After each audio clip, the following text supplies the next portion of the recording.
Bismillahirrahmanirrahim. Assalamualaikum warahmatullahi wabarakatuh.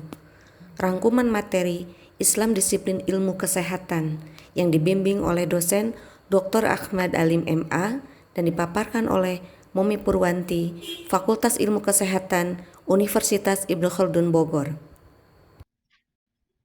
Sejarah Islamisasi Ilmu Kesehatan. Universitas Ibnu Khaldun Bogor konsen terhadap gerakan Islamisasi sains dan kampus, dikenal dengan moto kampus yaitu Iman, Ilmu, dan Amal, penjabaran dari ISK tadi, yaitu Islamisasi sains dan kampus. Berharap kelak melahirkan sarjana, magister, doktoral yang menjadi insan mengabdi kepada Allah Subhanahu wa Ta'ala dengan cara beriman bertakwa, berilmu yang amaliyah, dan beramal ilmiah. Sejak berdirinya tanggal 23 April 1961, UIK konsisten mengemban amanah akademik, menjadikan Islam sebagai paradigma berpikir mahasiswa. Kemudian 1983, UIK mendeklarasikan ISK, yaitu Islamisasi Sains dan Kampus. Waktu itu rektornya Profesor A.M. Saifuddin Menteri Pangan pada zaman Presiden Habibie. Sebagai implementasi respon Kongres Islam di Mekah pada tahun 1977, dipelopori oleh Profesor Nakib Alatas, dan kemudian dalam kongres itu dicetuskanlah istilah ISK, dan ISK akhirnya mendunia. Gerakan Islamisasi dirancang dengan 3 pilar yang dimotori oleh Muhammad Nasir, beliau adalah pendiri Ulil Albab. 3 pilar yaitu masjid, kampus, dan pesantren. Mengintegrasikan itu semua dan itu ada di UIK. Kemudian sumbangsih kepada masyarakat yang sudah nyata diantaranya adalah lahirnya Bank Muamalat. Kemudian Islamisasi sains dan kampus pada bidang ilmu ekonomi itu salah satunya. Sejak awal UIK menjadi mercusuar ISK dan diterapkan di semua fakultas. Begitu pula dengan Fakultas Ilmu Kesehatan agar bisa memahami konsep kesehatan secara Islam untuk melawan pemikiran sekuler yang menyerang semua aspek kehidupan, baik pendidikan, politik, ekonomi, juga kesehatan. Karena sekuler itu pemikiran barat yang memisahkan antara agama dan kehidupan, serta tidak ada hubungannya dengan kehidupan sebelum dan sesudahnya. Sekuler menganggap bahwa agama tidak boleh mengatur urusan lain kecuali ibadah ritual dan hubungan individu dengan Sang Pencipta saja.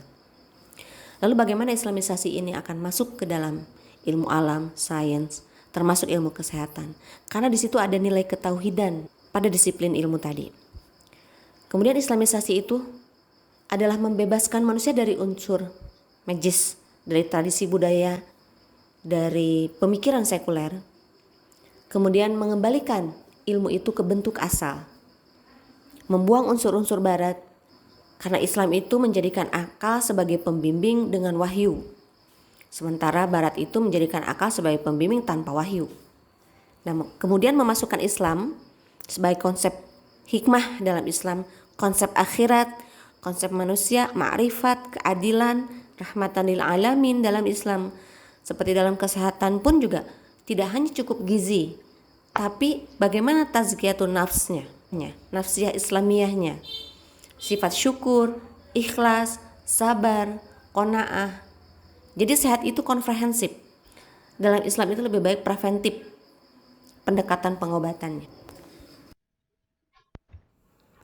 Sesi kedua tentang personal hygiene. Personal hygiene dalam Islam bertujuan untuk menjaga kebersihan dan kesucian diri, baik bersih dari hadas juga najis. Islam mengajarkan kebersihan lahir batin, fisik, dan mental. Allah Subhanahu wa Ta'ala berfirman dalam surah Al-Baqarah ayat 222 yang artinya adalah, sungguh Allah menyukai orang yang tobat dan menyukai orang yang menyucikan diri. Adapun kebersihan diri dalam Islam diantaranya bagaimana seorang muslim menjaga kebersihan kulit seperti disiplin mandi, kemudian berwudu juga bagian dari menjaga kebersihan anggota tubuh, menggunting kuku, menggosok gigi, atau bersiwak. Juga menjaga kebersihan pakaian, serta menjaga makanan, baik kehalalan dari zatnya, penyajiannya, serta cara mendapatkan makanan tersebut. Juga kebersihan peralatan makanan dan lain-lain. Allah Subhanahu wa Ta'ala berfirman dalam surah Al-Baqarah ayat 168, yang artinya adalah, wahai manusia, makanlah dari makanan yang halal dan baik yang terdapat di bumi, dan janganlah kamu mengikuti langkah-langkah setan. Sungguh, setan itu musuh yang nyata bagimu. Kemudian menjaga sunnah dan fitrah seperti mencukur kumis, bulu ketiak, kemaluan, khitan, dan lain-lain. Sesi ketiga tentang kesehatan lingkungan. Kesehatan lingkungan sangat penting hingga ada timbal balik antara manusia dan lingkungan untuk mencapai derajat kesehatan yang sempurna, serta merupakan kesatuan ruang antara manusia dan lingkungan agar terjadi keharmonisan, terjadi keseimbangan seperti dalam Al-Quran surah Al-Mulk ayat 3. Allah Subhanahu wa taala berfirman, A'udzu billahi minasyaitonir rajim. Alladzi khalaqa sab'a samawatin tibaqa. Ma tara fi khalqir rahmani min tafawut. Farji'al basara hal tara min futur.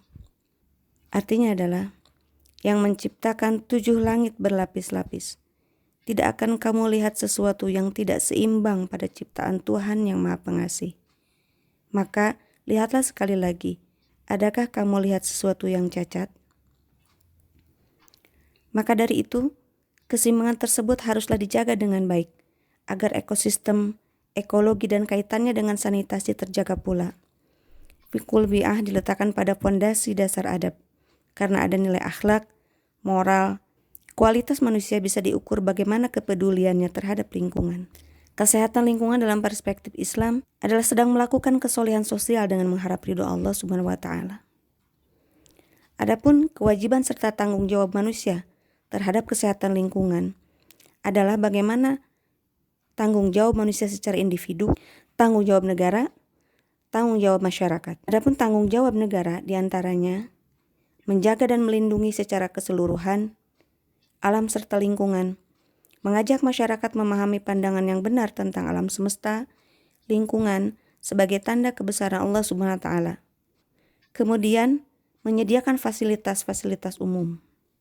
Kewajiban manusia sebagai individu dalam menjaga lingkungan di antara bahwa manusia adalah khalifah di muka bumi.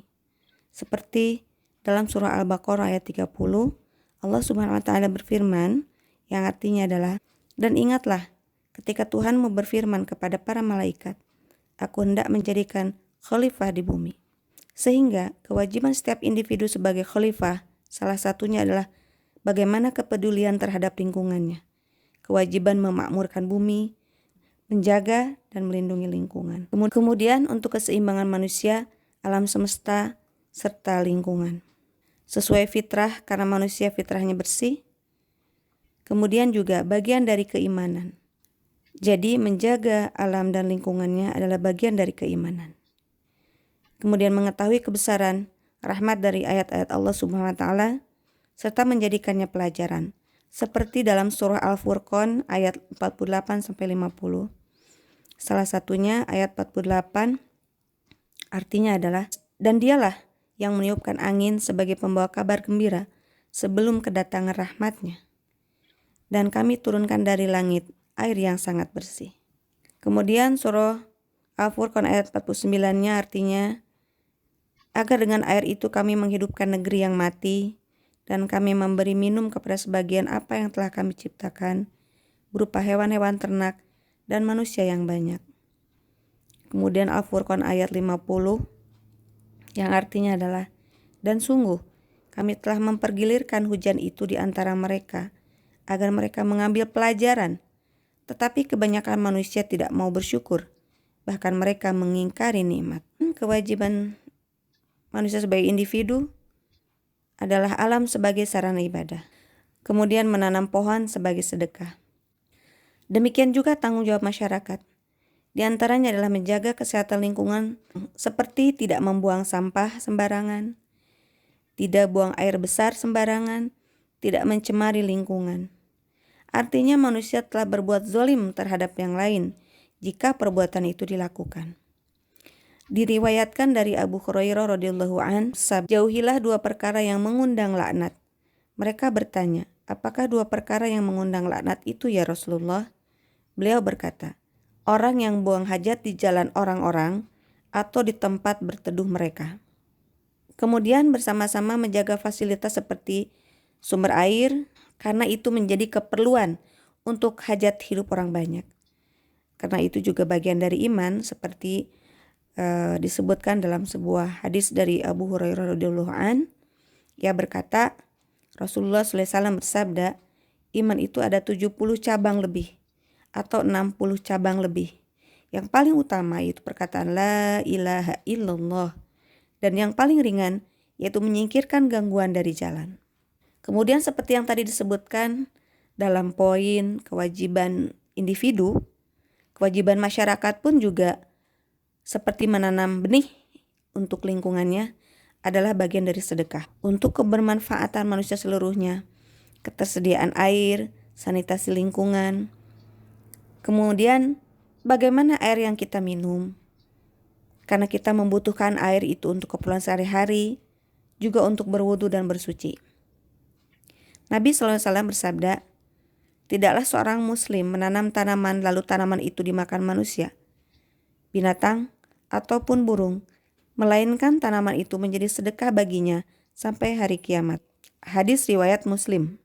Karena manusia tidak bisa terlepas dari tanaman dan pepohonan yang menghasilkan oksigen.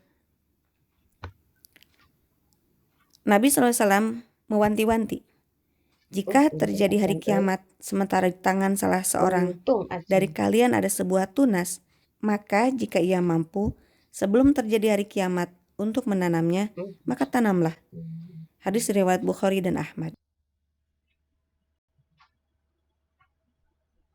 Sesi 4 tentang kesehatan gizi. Islamisasi gizi adalah bagaimana sikap terhadap nikmat makanan yang ada, bahkan melimpah, bergizi, dan sehat. Rasa syukur terhadap nikmat makanan sehat, maka Allah akan menambah nikmatnya. Ketika mengkufuri nikmat Allah, maka kepedihan atas siksa Allah Subhanahu wa taala. Seperti tercantum dalam Al-Quran dalam surah Ibrahim ayat 7. Allah Subhanahu wa taala berfirman, A'udzu billahi minasyaitonir rajim. Wa id ta'adzana rabbukum la in syakartum la azidannakum wa la in kafartum inna 'adzabi lasyadid. Artinya, dan ingatlah ketika Tuhanmu memaklumkan, sesungguhnya jika kamu bersyukur, niscaya aku akan menambah nikmat kepadamu. Tetapi jika kamu mengingkari nikmatku, maka pasti azabku sangat berat. Quran Surah Ibrahim ayat 7. Demikian juga Islam mengajarkan untuk memenuhi kebutuhan sehari-hari dan keperluan makan supaya makanan yang seimbang, menghindari makanan yang berbahaya buat tubuh, serta menjaga dari makanan yang diharamkan, seperti tercantum dalam Al-Quran Surah Al-Baqarah ayat 168, bagaimana manusia diwajibkan mengkonsumsi makanan halal dan baik. Allah Subhanahu wa taala berfirman, A'udzu billahi minasyaitonir rajim. Ya ayyuhan nasu kulu mimma fil ardi halalan thayyiban wa la tattabi'u khutuwati syaitan innahu lakum aduwwum mubin. Artinya, wahai manusia, makanlah dari makanan yang halal dan baik yang terdapat di bumi, dan janganlah kamu mengikuti langkah-langkah setan. Sungguh setan itu musuh yang nyata bagimu. Begitu juga dalam surah Al-Maidah ayat 88 disampaikan bagaimana standar gizi yaitu halal dan baik. Kemudian tentang makanan sangat banyak sekali Al-Quran menyebutnya. Seperti dalam surah An-Nahl tentang madu, An-Nahl ayat 66 tentang susu murni, kemudian surah Ibrahim tentang air zam-zam, surah Yusuf tentang menanam gandum, surah Yasin tentang biji-bijian, buah-buahan pun disebut dalam Al-Quran seperti buah tin, buah zaitun, buah anggur, kurma, delima, serta buah pisang. Adapun halal dan baik bukan hanya jenis, bahan dan zatnya saja, tetapi juga cara mendapatkan pun harus dengan cara yang dihalal. Jika cara mendapatkannya haram, maka energi yang dihasilkan negatif, menjerumuskan kepada api neraka, serta akan menyebabkan doa tidak terkabul. Diriwayatkan dalam sebuah hadis dari Ibnu Abbas bahwa Sa'ad bin Abi Waqqas berkata kepada Nabi SAW, Ya Rasulullah, doakanlah aku agar menjadi orang yang dikabulkan doa-doanya oleh Allah. Apa jawaban Rasulullah SAW?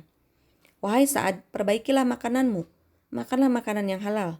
Niscaya engkau akan menjadi orang yang selalu dikabulkan doanya. Dan demi jiwaku yang ada di tangannya, sungguh jika ada seseorang yang memasukkan makanan haram ke dalam perutnya, maka tidak akan diterima amal-amalnya selama 40 hari. Dan seorang hamba yang dagingnya tumbuh dari hasil menipu dan riba, maka neraka lebih layak baginya. Hadis riwayat At-Tabrani.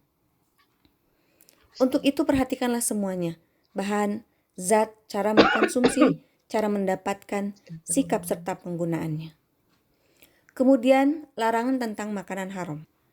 Dalam surah Al-Maidah ayat 3 yang artinya adalah diharamkan bagimu memakan bangkai, darah, daging babi, dan daging hewan yang disembelih bukan atas nama Allah, yang tercekik, yang dipukul, yang jatuh, yang ditanduk, yang diterkam binatang buas, kecuali yang sempat kamu sembelih. Dan diharamkan pula yang disembelih untuk berhala, dan diharamkan pula mengundi nasib dengan azlam, karena itu perbuatan fasik. Pada hari ini, orang-orang kafir telah putus asa untuk mengalahkan agamamu. Sebab itu, janganlah kamu takut kepada mereka, tetapi takutlah kepadaku. Pada hari ini telah aku sempurnakan agamamu untukmu, dan telah aku cukupkan nikmatku untukmu, Udah di dan telah aku WA ridhoi Islam ustazahnya. sebagai Tadi tuh agamamu. lagi ada kegiatan Tetapi di dalam barang siapa ustazah sama terpaksa karena keluarganya. lapar bukan karena ingin berbuat dosa, maka sungguh Allah Maha Pengampun, Terus Maha Penyayang. Kemudian ya udah nanti larangan ya minuman pulang. keras terdapat pada surah Al-An'am ayat Iya udah 143. nanti WA aja Umi. Wahai orang-orang yang beriman, Bilang sama sesungguhnya Ati juga minuman WA, keras, nanti bareng aja mau share di berjudi, pulangnya. berkurban untuk berhala, dan mengundi nasib dengan anak panah Iya adalah udah ya. perbuatan keji dan termasuk Ya. perbuatan setan. Maka jauhilah perbuatan-perbuatan itu agar kamu beruntung. Quran Surah Al-An'am ayat 143. Kemudian Islam pun mengajarkan adab makan dan minum. Adab sebelum makan diantaranya memilih makanan halal baik, harus seimbang sesuai kebutuhan, tidak berlebihan bahkan mubazir. Berniat karena Allah agar berpahala, mencuci tangan sebelum makan, kemudian ridho atas makanan yang sudah dihidangkan, serta tidak mencela makanan, juga bersikap qanaah. Lalu makanlah bersama keluarga. Kemudian adab saat makan, sebelum dan sesudah makan, atau nikmat selalu berdoa dan bersyukur, Atas nikmat membaca selalu. basmalah, diakhiri dengan hamdalah. Makan sambil duduk, tidak boleh berdiri, tidak juga sambil berjalan. Tidak berbicara saat makan, kemudian makan menggunakan tangan kanan. Termasuk dalam konsep Islamisasi kesehatan gizi itu adalah perspektif pengaruhnya dalam nutrisi yang halal dan baik akan berdampak dan berpengaruh terhadap jiwa. Maka perbaikilah gizi agar berpengaruh terhadap ibadah. Kemudian juga salah satu ciri produktivitas manusia karena dampak dari gizi baik, halal toyib, membentuk amal yang solih, energik, dan produktif. Sesi kelima, karakteristik ilmu kesehatan. Islam adalah agama yang komprehensif, agama yang sempurna, termasuk bagaimana Islam menjaga kesehatan serta mencegah timbulnya penyakit. Karakteristik ilmu kesehatan dalam Islam diantaranya. Pertama, bahwa Islam menekankan upaya preventif, upaya pencegahan dibanding kuratif. Dalam sebuah hadis diriwayatkan dari Ibnu Abbas, ia berkata, aku pernah datang menghadap Rasulullah SAW. Saya bertanya, ya Rasulullah, ajarkan kepadaku sesuatu doa yang akan dibaca dalam doaku. Nabi menjawab, mintalah kepada Allah ampunan dan kesehatan. Kemudian aku menghadap lagi pada kesempatan yang lain. Saya bertanya, ya Rasulullah, ajarkan kepadaku sesuatu doa yang akan dibaca dalam doaku. Nabi menjawab, wahai Abbas, wahai paman Rasulullah SAW, mintalah kesehatan kepada Allah di dunia dan akhirat. Hadis riwayat Ahmad, hadis riwayat Tirmizi dan Al-Bazzar. Ada banyak hal dalam menjaga kesehatan yang berkaitan dengan pola hidup sederhana, termasuk makanan yang halal toyib, seperti sudah disampaikan pada sesi sebelumnya, baik kehalalan jenisnya, zat, cara pengolahannya, cara mendapatkannya, kemudian menjauhkan diri dari hal-hal yang haram. Cukup istirahat. Allah Subhanahu wa Ta'ala berfirman dalam surah Al-Furqan ayat 47 yang artinya adalah, dan dialah yang menjadikan malam untukmu sebagai pakaian dan tidur untuk istirahat, dan dia menjadikan siang untuk bangkit berusaha.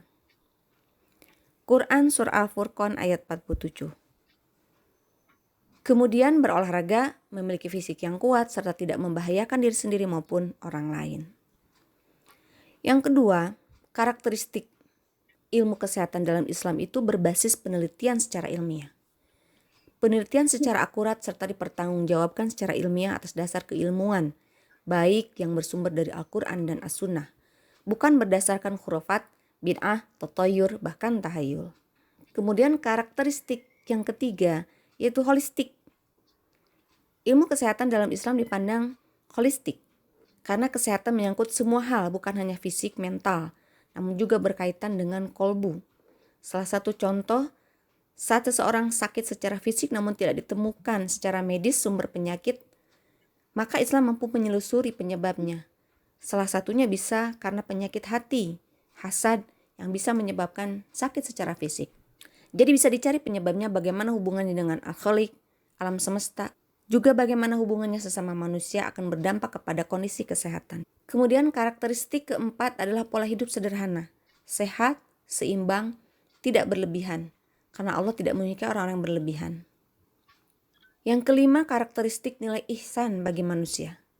Bahwa ihsan itu terdapat pada proses, seperti dalam hadis Arba'in. Karya Imam Nawawi membahas tentang perintah berbuat ihsan atas segala sesuatu. Pelakunya disebut muhsin.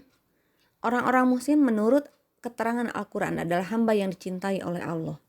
Sabda Nabi, kita diperintahkan berbuat ihsan pada segala sesuatu. Penjelasannya dari Syaddad bin Aus radhiyallahu anhu, Rasulullah SAW bersabda, sesungguhnya Allah memerintahkan berbuat baik terhadap segala sesuatu. Jika kalian hendak membunuh, maka bunuhlah dengan cara yang baik. Jika kalian hendak menyembelih, maka sembelihlah dengan cara yang baik. Hendaklah kalian menajamkan pisaunya dan senangkanlah hewan yang akan disembelih. Hadis riwayat Muslim. Kemudian karakteristik yang keenam adalah bagaimana pendekatan dengan cara yang halal serta menjauhi yang haram dengan pertimbangan hubungan dengan Allah atau hablum minallah. Kemudian karakteristik yang ketujuh adalah maslahat. Dalam konsep Islam, segala hal yang madorot atau membawa kepada kemadorotan maka dijauhi atau dibuang karena tidak sesuai fitrah manusia. Adapun maslahat jika dilihat dari segi tingkatannya terbagi menjadi pertama, maslahat daruriyah atau primer adalah kemaslahatan atau perkara yang menjadi tempat tegaknya kebutuhan manusia. Bila ditinggalkan maka rusaklah kehidupan manusia, bisa timbul fitnah dan lain-lain. Kemudian maslahah hajiyah atau pelengkap, yaitu kemaslahatan yang pada tingkat kebutuhannya tidak sama dengan dururi. Seperti contohnya mengqadha puasa atau jama qosor pada sholat fardu. Kemudian masalah tahsiniyah, itu kemaslahatan yang dipenuhi untuk menyempurnakan keindahan bagi hidup manusia atau yang disebut dengan tersier. Sesi berikutnya adalah bagaimana konsep sehat dan sakit dalam perspektif Islam. Dalam kitab Tibun Nabawi karya ulama Imam Ibnu Qayyim al-Jauziyah memandang bagaimana konsep sehat dan sakit dalam pandangan Islam. Bahwa pandangan hidup dimulai dengan mengesahkan Allah Subhanahu wa Ta'ala dengan syahadat dasarnya yang berimplikasi kepada seluruh kegiatan manusia.